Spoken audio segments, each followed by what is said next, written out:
ముఖ్యమంత్రి రేవంత్ రెడ్డిపై BRS working president మాజీ మంత్రి కేటీఆర్ సోషల్ మీడియా వేదికగా కామెంట్స్ చేశారు. 36 సార్లు ఢిల్లీకి పోయినా ₹3 తెచ్చింది లేదని, ఎస్ఎల్బీసీ సొరంగం కూలి 8 మంది కార్మికులు చిక్కుకుంటే సీఎం ఎన్నికల ప్రచారంలో మునిగిపోయారని విమర్శించారు. 3 నెలలుగా జీతాల్లేక అల్లాడుతున్నారని కార్మికులు వాపోతుంటే ఎన్నికల ప్రచారం ముగించుకొని నిమ్మలంగా మళ్లీ హస్తిన బాట పట్టారని దుయ్యబట్టారు. సొరంగంలో సహాయక చర్యలు ఒక్కడూ కూడా ముందుకు పడలేదని, ముందడుగులు వెనక్కి అన్నట్టుగా ఉందని కేటీఆర్ ఎద్దేవా చేశారు. అక్కడ ఆక్సిజన్ లేదని, కన్వేయర్ బెల్ట్ తెగిపోయిందని, ఘటన జరిగి 96 గంటలు దాటినా ఒక్క అడుగు కూడా ముందుకు పోవటం లేదని విమర్శించారు. కాళేశ్వరం పర్రెల మీద, శ్రీశైలం అగ్ని ప్రమాదం మీద కారుకూతలు గూసి విషపురాతలు రాసిన మేధావుల నోళ్లు ఎస్ఎల్బీసీ విషయంలో మాత్రం నోరెత్తడం లేదని కేటీఆర్ మండిపడ్డారు. ఇప్పటికైనా ముఖ్యమంత్రి రేవంత్ రెడ్డి హస్తిన యాత్రలు మాని ఆ కార్మికుల గోడు వినాలని కేటీఆర్ సూచించారు. ఆ సొరంగంలో చిక్కుకున్న కార్మికుల కుటుంబాలకు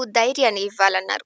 అక్కడ చిక్కుకున్నవి సాధారణ ప్రాణాలు కావని, ఈ జాతి సంపద అని కేటీఆర్ వ్యాఖ్యానించారు. ఎస్ఎల్బీసీ సొరంగ ప్రమాదంపై రాష్ట్ర ప్రభుత్వం హైకోర్టు న్యాయమూర్తి ఆధ్వర్యంలో జ్యుడిషియల్ కమిషన్ను ఏర్పాటు చేయాలని కేటీఆర్ డిమాండ్ చేశారు. ఒకవైపు సహాయక చర్యలు మరింత వేగవంతంగా కొనసాగిస్తూనే జరిగిన ప్రమాదంపై అందుకు బాధ్యులైన వారిపైన విచారణ చేపట్టాలని మంగళవారం ఆయన ఒక ప్రకటనలో పేర్కొన్నారు. కాంగ్రెస్ ప్రభుత్వం అధికారంలోకి వచ్చిన తర్వాత రాష్ట్రంలోని ప్రాజెక్టుల్లో వరుసగా ప్రమాదాలు జరుగుతున్నాయని, ఎస్ఎల్బీసీ సొరంగ ప్రమాదం వల్ల ప్రభుత్వానికి వందల కోట్ల నష్టం జరిగిందని అన్నారు. ఇంతకు ముందు సుంకిశాల, పెద్దవాగు ప్రమాదాలు జరిగినప్పుడు కూడా ప్రభుత్వం ఎలాంటి దర్యాప్తు చేపట్టలేదని, బాధ్యులపై ఎలాంటి చర్యలు తీసుకోలేదని తెలిపారు. ఎస్ఎల్బీసీ సొరంగ ప్రమాదంలో చిక్కుకున్న వారిని సురక్షితంగా తీసుకువచ్చేలా రాష్ట్ర ప్రభుత్వం చర్యలు తీసుకోవాలని కోరారు. మరోవైపు దమ్ముంటే పదవికి రాజీనామా చేసి ఉప ఎన్నికల్లో మళ్లీ పోటీ చేసి గెలిచి చూపించాలని స్టేషన్ గన్పూర్ ఎమ్మెల్యే కడియం శ్రీహరికి కేటీఆర్ సవాల్ చేశారు.